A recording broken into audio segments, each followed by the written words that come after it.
जब मैं घर से आ रही थी तो उसे समय पापा ने मुझे 5,000 रुपए दिए थे और बोला था बेटा अपना ध्यान रखना, क्योंकि खाना और रहना तो हॉस्टल में हो ही जा रहा था और बाकी जो लड़कियों के खर्च होते हैं सिर्फ वही खर्च थे।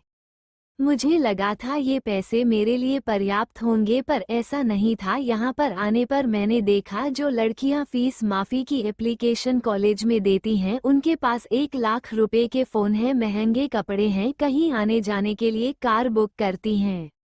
जब इसके बारे में और जानना चाहा और जो चीज़ मुझे पता चली उसे सुनने के बाद तो मानो एक पल को तो मुझे यकीन ही नहीं हुआ कि क्या सच में ऐसा कोई कर सकता है, पर मैं गलत थी। यहाँ के लोगों के लिए ये चीज़ काफ़ी आम थे। अब आप में से कुछ लोग मेरी इस बात को सुनकर गुस्सा भी करेंगे और कुछ लोगों को मेरी बात पर यकीन नहीं होगा, लेकिन एक बहुत से लोग हैं जो इस सच्चाई को काफ़ी अच्छे से जानता है। और वो लोग जानते हैं कि कैसे शहर की लड़कियां कॉलेज में पढ़ने जाती हैं तो अपना खर्च चलाती हैं। मुझे पता चला कि यह लड़कियां अमीर लड़कों को ढूंढते हैं, इससे कोई फर्क नहीं पड़ता वो दिखने में कैसा है, पर पैसे वाला होना चाहिए। ये सारी प्रक्रिया एक क्रमबद्ध तरीके से होती है जिसमें पहले लड़कियां एक अच्छा लड़का फंसाती हैं, कुछ दिन प्यार भरी बात करती हैं और 1 से 2 हफ्ते में उसके साथ शारीरिक संबंध बनाती हैं।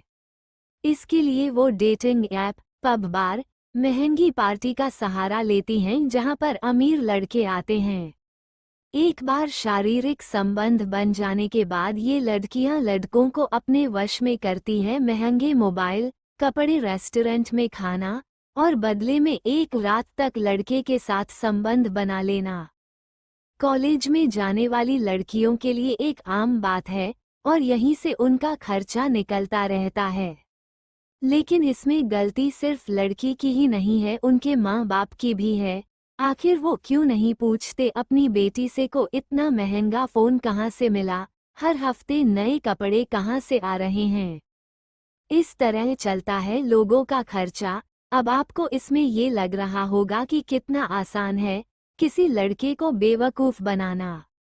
ऐसा ही बहुत सी लड़कियां को भी लगता है, लेकिन लड़के हमेशा अच्छे नहीं होते हैं।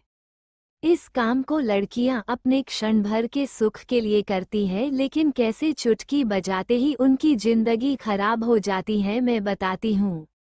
हमारे वार्ड नंबर 6 के कमरा नंबर 33 की एक लड़की को भी यही नशा चढ़ा था। लड़का मिल गया और रोज उसे अपने फ्लैट पर ले जाकर उसके साथ जो मन वो करता, बदले में उसे महंगी महंगी चीज ऑफर करता। एक दिन वो लड़का उसे बोलता है जो तुम मेरे साथ करती, जो वो मेरे कुछ जानने वालों के साथ करो। लकड़ी समझ गई कि वो अब फंस चुकी है और जैसे ही मौका मिला वो तुरंत कुछ दिन के लिए अपने हॉस्टल से घर चली गई।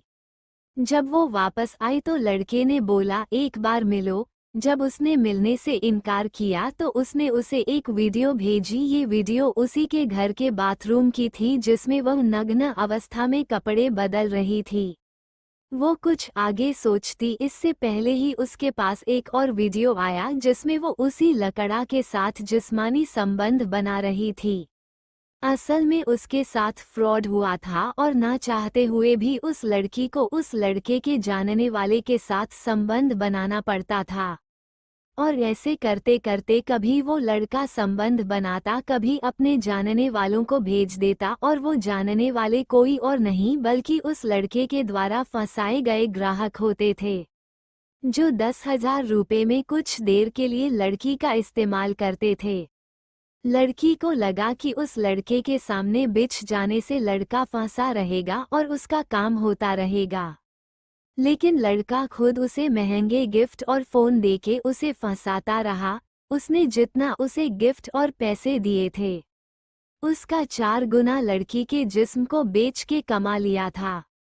आज भी वो लड़की काउंसलिंग सेंटर में है क्योंकि वो अंदर से इतनी स्ट्रांग नहीं थी और समाज लोक लाज के भय से उस लड़के पर कोई एक्शन भी नहीं ले सकी। ये एक सच्ची आप बीती है जो बड़े शहर में जाने के बाद प्रत्येक लड़की और लड़के करते हैं। मेरे हॉस्टल में 100 में 98 लड़कियां इसी तरह अपना खर्चा चलाती थी और उन 98 में से 10 ऐसी होती थी जिनका जमकर शारीरिक शोषण होता था।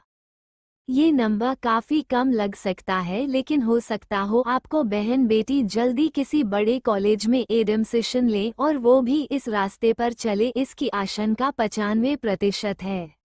मैं सभी पेरेंट्स से अनुरोध करूंगी कि आप अपनी बेटी को बाहर पढ़ने भेज रहे हैं तो उसने कठोर नहीं बल्कि दोस्त बनकर इस बारे में बात कीजिए। उन्हें बताइए कि कैसे लोग चंद जरूरतों के लिए अपना जिस्म किसी गैर लड़के के हाथ में देते हैं और बाद में उन्हें जीवन भर पछताना पड़ता है। यदि उन्हें किसी से प्रेम है या कोई उनका मित्र बना है तो सबसे पहले मित्रता परिवार वालों की नज़र के सामने कीजिए। ऐसे दोस्त बनाइए जो आपको अपने माँ बाप से मिलाने में हिचकिचाहट महसूस ना करें, नहीं तो पल भर में ही एक कॉलेज स्टूडेंट से वेश्या बनाने में समय नहीं लगेगा। ये जानकारी अच्छी लगी हो तो हमारे चैनल हमारी कहानियाँ को फॉलो कीजिए और अन्य लोगों के साथ शेयर कीजिए।